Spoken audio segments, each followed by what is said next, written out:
જે રીતે global market જે રીતે ચાલી રહ્યું છે ને એની એક્શન્સ અને ઇફેક્ટ્સ આપણા માર્કેટ પર કેવી રીતે પડી રહી છે અત્યારે?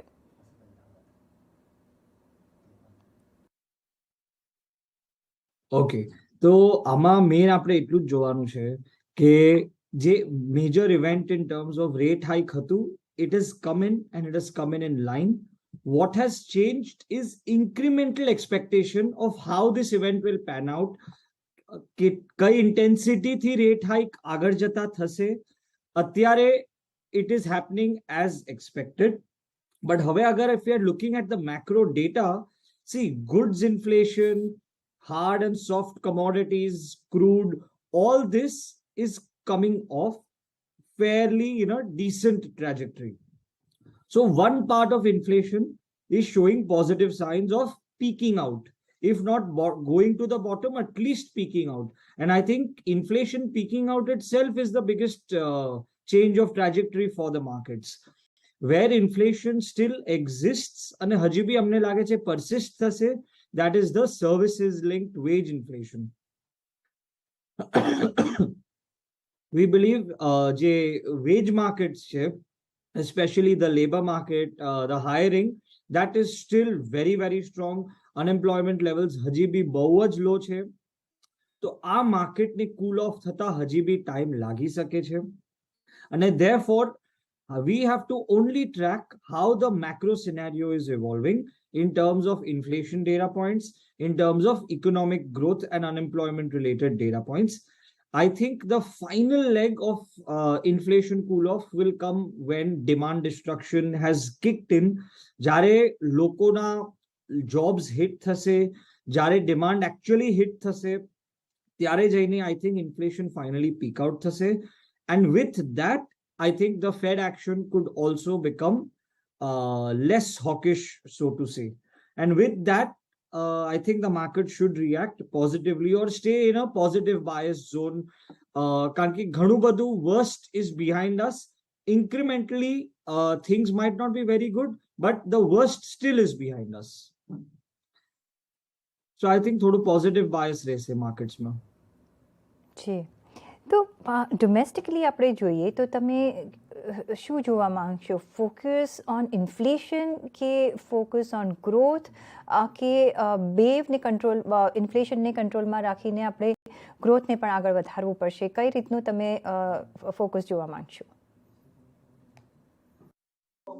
મારા હિસાબે ઇન્ફ્લેશનનો જે આખો મેટર છે, it has been discounted by the markets. Markets are fully aware this is not new information. And B, the initial cues that we are getting, as I said, hard commodities, soft commodities, agro commodities, crude, energy, across the board, I think prices are coming down, which is a good sign. But whether this is sustainable or no, only time will tell. But the way data is flowing through, I believe as the supply chain situations around the world ease off and normalize even further, inflation might be under control. And given that, our focus should now shift back domestically to identifying good stocks where we are seeing good visibility in growth. I think corporate India ma the biggest theme in this quarter across the board has been margin compression. Across the board, margins have been on multi-quarter low, multi-year lows, etc. That is the source of delta, I think.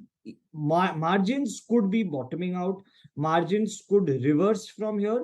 And I think that is a good sign, because the margin outlook for companies going ahead is better than the margin outlook that has already gone behind us, which is why I feel that on an incremental basis, there is a positive bias for the markets.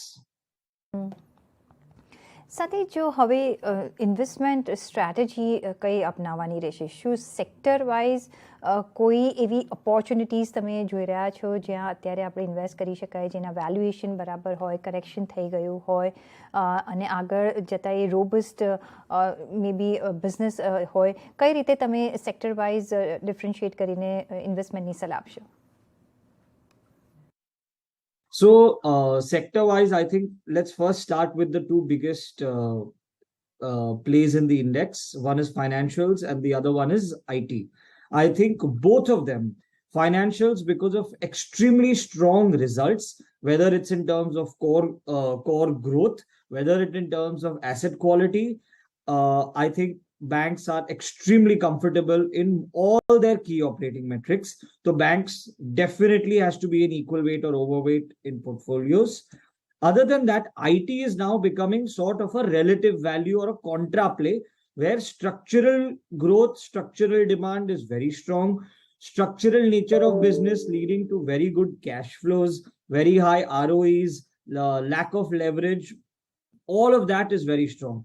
What is really bothering the whole IT sector in the shorter term right now is the margin compression because of the attrition levels, the wage hike, the travel costs coming back, the on-site off-site mix turning adverse.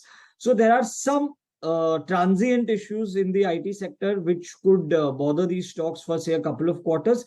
But I think this is a great time to accumulate high quality, differentiated, large IT players in India because the valuations at which they are currently now are very attractive for the nature of the business that IT is providing, given that structural growth is absolutely intact for all the IT majors in India. So I think banks and IT is definitely a space to be in. On the consumption side, we are slightly more biased towards discretionary plays rather than staples. And discretionary would say Titan is probably what we would classify as a discretionary play. Discretionary plays should do better across economic cycles for a country like India, where all the broader demographics are in favor of rising wallet share, rising consumption of Indian customers for discretionary products. And Titan is organizing the entire unorganized space. It is consolidating market share. It is a big beneficiary of hallmarking. And I think from a structural perspective in the jewelry category and in all the new emerging categories, Titan is doing very well in terms of gaining market share, delivering growth, and generating free cash flows. So the Titan kind of a theme on the discretionary side. Other than that, autos, we are bullish on a few selected specialized plays, even within autos. For example, a Motherson wiring systems, which is a proxy to the domestic Indian automobile OEM manufacturers, and it is got the largest market share in the wiring harness business in India. And after the demerger, this is a business which is pretty much debt free, generating 45-50% plus ROEs, generating a lot of free cash flows, and it's a proven market leader in its category. I think from a growth perspective, operating leverage perspective, this should benefit significantly in a rally that we see going ahead. સાથે જ metal અને commodity સેક્ટર્સમાં તમારી નજર ક્યાં રહેશે? Sector wise જો તમે એક રિવ્યૂ આપી શકો તો, કારણ કે આ બંનેમાં આપણે એક કરેક્શન જોઈ ચૂક્યા છે, એક મેસિવ પ્રાઇસ હાઇક પણ જોઈ ચૂક્યા છે, પણ અત્યારે એક કૂલ ડાઉન ફેક્ટર આપણે જોઈ રહ્યા છે. પણ તમારો view? Metals and oil and gas, I think as a sector, there are few positive developments at a sector level, few negative developments at a sector level. But the bigger, positive is basically some of these metal companies, their balance sheet will be significantly cleaned up because of the free cash they've generated in the recent cycle.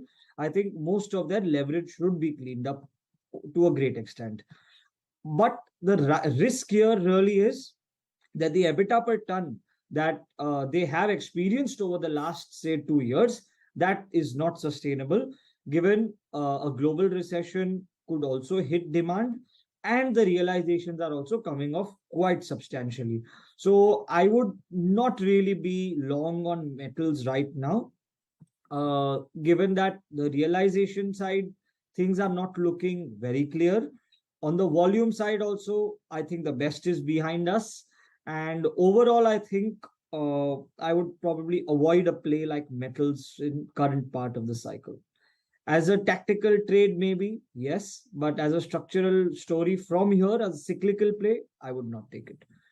And for oil and gas, I think the government's decision to impose, windfall taxes, obviously it's reversed it now, but the decision to impose it, and also a few other decisions to, curbs or profitability and charge a share of the profitability of these oil companies. I don't think that was read well by the markets, given that oil companies usually make such heavy profits only once in a while. Now, if that once in a while also government comes to, claim its stake, all investors will feel that this is at the mercy of the government. So investors will never benefit from a play like this, which was the biggest risk in PSU setups. So I think that change of perception is what will keep oil and gas stocks under pressure. So again, not too bullish on this space as well. But as an inflation hedge, one could definitely keep a portion of oil play in the portfolio. જી બીજું જે એક માર્કેટમાં factors ઘણું important હોય છે એ overseas funds હોય છે, FII fund હોય છે, પણ એ આપણે ઓવર ધ મંથ્સ આપણે એક વિડ્રોલ જોયું. ઓલ્ધો એક થોડું હવે એક સ્મોલ પ્રમાણમાં આપણે ઇન્ફ્લો જોઈ રહ્યા છે, પણ ફંડ ફ્લોનો તમે કઈ રીતનું ટ્રેજેક્ટરી જોઈ રહ્યા છો આગળ જતાં આપણા Indian માર્કેટ્સમાં? I don't think I'm a fund, at least on the buy side, we don't read fund flows so much, except in our quantitative models to say, if the flow situation is just reversing, and that's about it. From a structural growth story of India, I think FII flows beyond a point should not matter. And after the series of outflows we've seen over the last 2 years, I think that phase also of FII flowing out should be bottoming out in India. And India being the most resilient, large-sized economy in the world, posting extremely decent set of numbers, robust numbers across most sectors. And the currency, while depreciated absolutely, in the emerging market pack, it's still fairly resilient. I would say India must and should be a part of all the global flows and global exposures and allocations. So I don't think incrementally from here, I think FII flows should be a problem or a cause of concern. At best, it could be a tailwind for Indian investors and Indian markets.